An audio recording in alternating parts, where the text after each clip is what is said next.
केजरीवाल के खिलाफ बीजेपी का नया पोस्टर वॉर। बीजेपी ने जारी किए केजरीवाल के 3 पोस्टर। सीएम हाउस को बताया आपदा का लूट संग्रहालय। आपदा वालों का शीश महल नाम से भी एक पोस्टर जारी। नए पोस्टर में शीश महल को बताया गया लूट का अड्डा।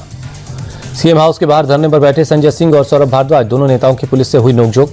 संजय सिंह बोले किस नियम के तहत हमें रोका जा रहा है। संजय सिंह बोले बीजेपी का झूठ सामने आया, सीएम आवास को खुलवाए बीजेपी। अभी पीडब्ल्यूडी के कब्जे में है सीएम आवास। कल रद्द हुआ था सीएम आतिशी का अलॉटमेंट। दिल्ली के नरेला में झुग्गियां तोड़ने पर सीएम आतिशी का ट्वीट। कड़कड़ाती ठंड में महिलाएं और बच्चे सड़क पर आ गए। बीजेपी वाले झुग्गी वासियों से इतनी नफरत क्यों करते हैं। मनजिंदर सिंह सिरसा का आतिशी पर अटैक। बोले झूठ बोलने में आतिशी को नोबेल प्राइज मिले, उन्होंने इतना झूठ बोलना कहां सीखा।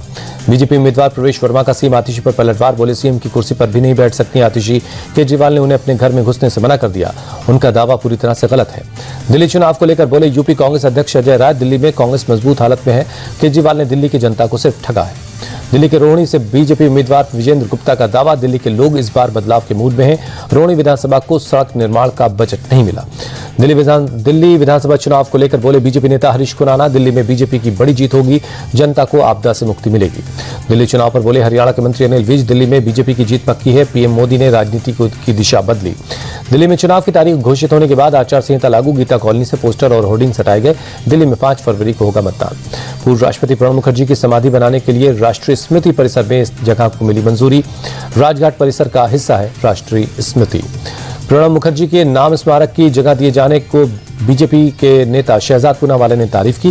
कहा इसका स्वागत होना चाहिए। कांग्रेस पार्टी का प्रथम परिवार संकुचित नेहरू मानसिकता से चलता है। प्रणब मुखर्जी के स्मारक के लिए जगह दिए जाने की दानिश अली ने निम्न स्तर की राजनीति बताया।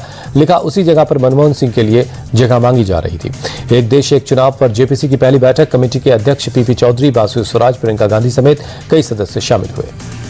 वन नेशन वन इलेक्शन पर बोले कांग्रेस सांसद सुखदेव भगत, एक देश एक चुनाव देश की संघीय ढांचे पर प्रहार, बीजेपी से देश पर थोपना चाहती है।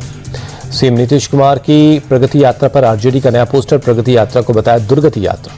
तेजस्वी यादव ने सीएम नीतीश पर साधा निशाना। ट्वीट कर लिखा सीएम नीतीश के शासन में गरीबी, बेरोजगारी, भ्रष्टाचार और पलायन में बिहार नंबर 1।